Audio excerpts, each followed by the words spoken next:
Happy New Year, thrill seekers! How you doing? So today, for New Year's, for the first video of the new year, I would like to talk about something in Dogen's extensive record. This is yet another one of his New Year's Eve talks. And this one is kind of interesting, and it's a bit long, so I'm going to start off by reading it, and we'll see how much comments I can get in before I've gone over my time limit, and maybe I'll break it up into two parts. I don't know. We'll see. So here we go. This is titled by the translators, Dwelling Thoroughly in the Mountains. As I've often said, the Dogen did not give these essays titles. These were talks, not even essays, but the translators did. So here goes. Great assembly.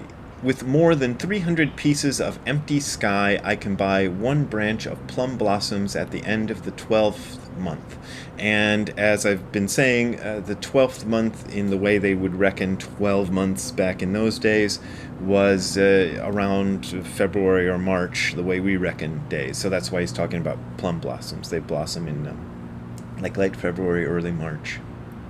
Which, with auspicious clouds at the top of the cliff and the moon above the cold valley, contains spring and warmth, promising sounds of laughter. So their end of the year was when winter ended and spring started, not when the solstice, or whatever it's called, the equinox. Or is it called the equinox? It's not the equinox, it's the solstice. Anyway, when it's not that, it's when spring started. So that's why he's talking about spring. Study of the way should directly follow the Dharma manner of ancient Buddhas and previous ancestors. A deceased elder said we should direct ourselves toward how the Tathagata, that's the Buddha, practiced, which is the same meaning. Clouds and water brothers, that's monks. You have departed far from your home villages and have forever put aside family and kin. That's what they did. They forsaked their family and joined a monastery. Completely forget trying to control fame and fortune or right and wrong. Although we should diligently study the details of our practice activity and each and every dignified manner, first we must study the single affair of the ancient Buddha ancestors. This is abiding in the mountains. So he was on a kick at that time, saying that the way that you practiced then was to go off in the mountains and be a full-time monk. This is something I've talked about. I don't think it's necessary for us. Well, it's not necessary for everybody. Some people it's necessary, and he liked to encourage his monks and make them feel better by saying what you're doing is absolutely necessary. Put a pin in that. In ancient times, a monk asked great teacher Yunju, a Hongjue, ultimately, how is a monk? I'm not sure how is a monk. It's a funny question. Great teacher Yunju said, abiding well in the mountains. So what should a monk do? He should abide in the mountains. The monk did a prostration and arose. Great teacher Yunju said, how about you? The monk said, within the realms of good and bad, life and death, or favor and adversity, a monk's mind ultimately is immovable like a mountain. Great teacher Yunju immediately hit the monk, smacko, once with his staff, even worse, with a staff, bang, on the head, and said, you have betrayed the former sages and destroyed my descendants. Great teacher Yunju then asked the monk standing next to the first monk, how do you understand this? Which is pretty intimidating because he just hit the other guy. So what's he going to say? The monk made prostrations and stood up and said, a monk ultimately abides in the mountains, his eyes not seeing the colors, black and yellow, of sky and earth, his ears not hearing the music of bamboo and strings. I guess bamboo and strings is because they made instruments out of bamboo. Great teacher Yunju said, you have betrayed the former sages and destroyed my descendants. But he didn't hit that guy. Interesting. Let's keep going. Therefore, all of you, what the former sages and ancient Buddhas wish for is simply abiding well in the mountains. Means go up in the mountains and practice Zen. Already abiding in the mountains, so he's talking to people who are already doing that. All of you should meet together with the ancient Buddhas and previous ancestors. Even if you have not yet met together with the ancient Buddhas and previous ancestors, you should be delighted that you are abiding well in the mountains. Keeping and maintaining this matter without regressing or being turned around is itself single-minded engaging of the way. The world-honored one, which means the Buddha, said, sleeping in the mountain forests is what delights Buddhas. Diligent effort in towns does not please Buddhas. Okay.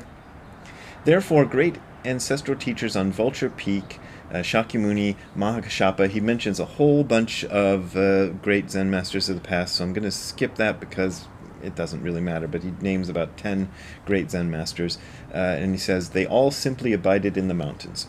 Furthermore, even lay people who were noble wayfarers all hid themselves in deep mountains and left excellent examples, such as Mount Ji, Mount Nan, and so forth.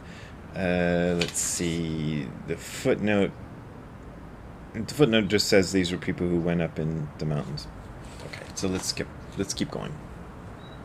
Right now, if you are someone who has the mind of the way, at first you should seclude yourself and dwell in the mountain valleys. Ignorant people who are truly without the mind of the way, that's the mind to study Buddhism, who crave fame and love possessions, cannot abide in the mountains. All of you people already are dwelling in the mountains, so how could you not practice? Everyone, you should not betray the former sages or destroy my descendants. Truly you must never dismiss abiding well in the mountains. Dwelling in the assembly throughout death and lifetimes is more excellent than dwelling with one's own flesh and blood. So I guess that's family. Flesh and blood meaning. As this is superior to one's own flesh and blood, we should practice and train, joining in harmony in accord with the Dharma. If you do not practice today, you will have spent 360 days in vain. I guess 360 days were what a year was back in those days. If you do not spend a single day in vain, you will not waste 360 days. The former ancestor Shito said, do not pass your time in vain, which is exactly the meaning of this. A person practicing and one not practicing are a person reflecting on oneself and not reflecting, respectively, which is the saying of an ancient sage that is clear and obvious and contains an admonition. Okay. Now here's the part that really interests me. Long ago, Master Foyan became fundraiser monk at Wu Wei Jun, and once hit his heel in the street and had some realization. So when he hit his heel in the street, he had a realization. Kind of like the guy who kicked the rock and had a realization. After returning to his temple, he brought this up to his teacher Wuzu Feiyan. Later he was staying at the guest house, and one night, sitting, he stirred the fire and suddenly had a forceful realization. So he had another realization. Although this was the case, whenever he entered the teacher's room, he was never able to enter deeply into the inner sanctum, so to really understand it. Calmly, he asked Wuzu, his teacher, for instruction. Wuzu said, I will express it for you with a parable. It is just like a person pulling an ox, and the ox passes by the window. Both horns and 4 hooves pass by, but only the tail cannot pass by. Now that's an old Buddhist story that I wasn't aware that Dogen ever referenced until I came across this passage. I spend a lot of time reading Shobo Genzo, but I'm not as familiar with Eihei Kôroku. So as far as I know, he doesn't reference it in Shobo Genzo. Maybe he does. I have to look it up. But here he references it, and there's a reason I'm talking about this, and we'll get to it at the end.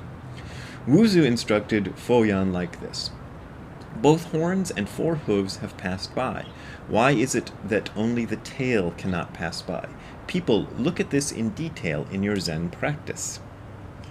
And here the footnote says, Zen practice here is Sanzen, which Dogen sometimes uses interchangeably for Zazen.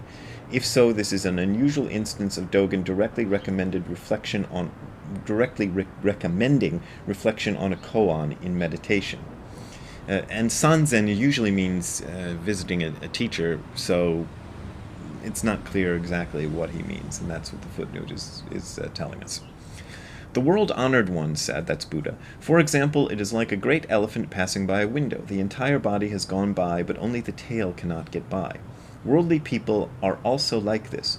Home leavers entering the way who altogether abandon associations, but only are not yet able to abandon name and gain, are like the elephant's tail not able to pass by.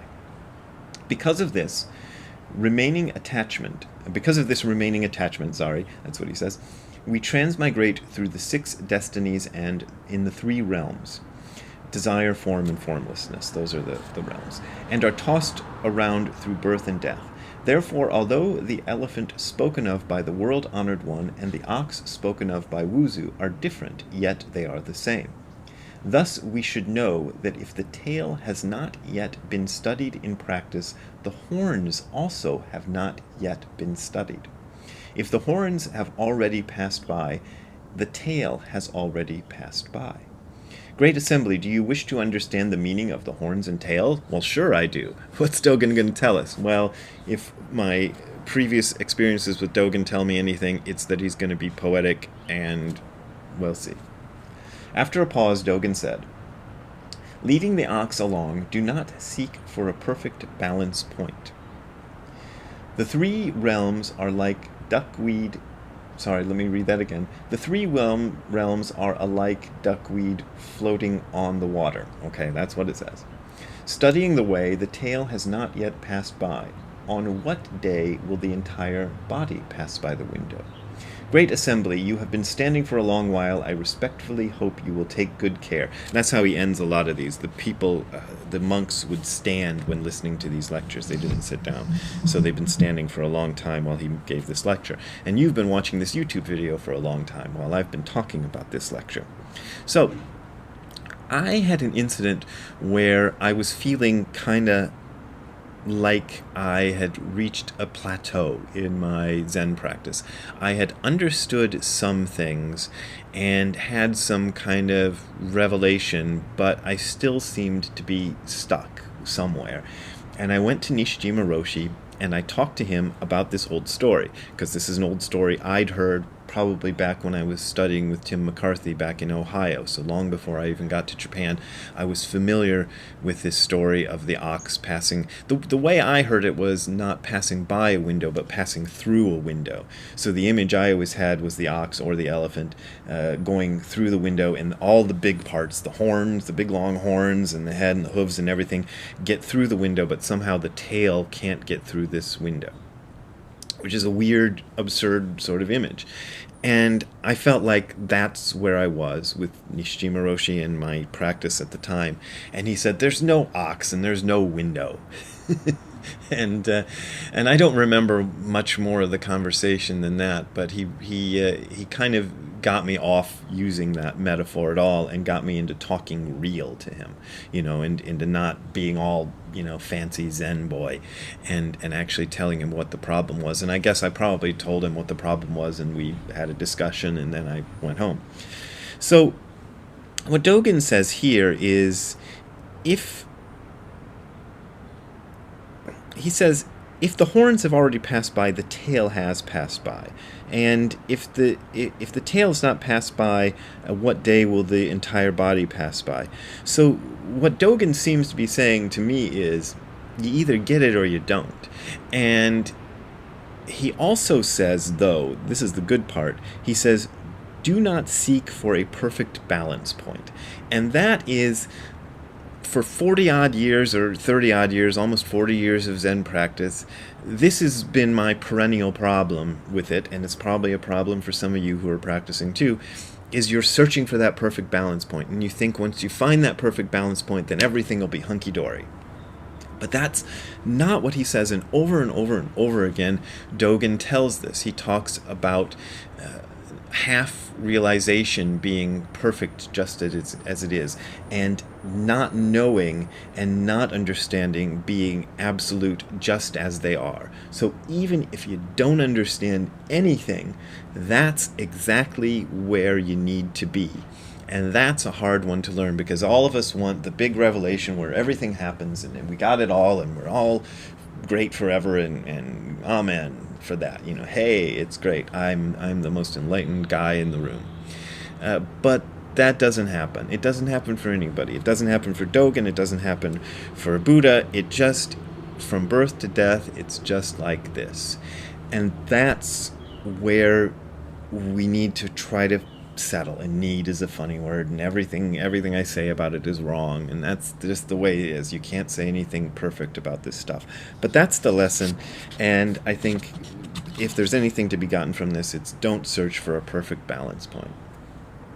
So there you go. Maybe I'll talk more about that, but I already said I'd talk more about the 4 views and all these other things. Anyway, if you want to hear more, leave me a comment and I'll try to go back to these things and do more about them. But that's the message for today. So Happy New Year. And if you want to send me some money to keep doing what I do for the rest of the year, you can go to the URL you're seeing on the screen below, which is hardcorezen.info/donate. That is hardcorezen.info/donate. There you will find links to my PayPal and Patreon accounts. Those are my really only ways of making a living these days, and I really appreciate your support. But as always, this is offered for free, so you don't gotta donate if you don't want to donate, and we will see you next time. Have a good time all the time. Bye. Hey Ziggy, it's too cold for you outside, huh? You want to stay here by the heater? Well, I respect that. We'll see you later. Bye, Ziggy.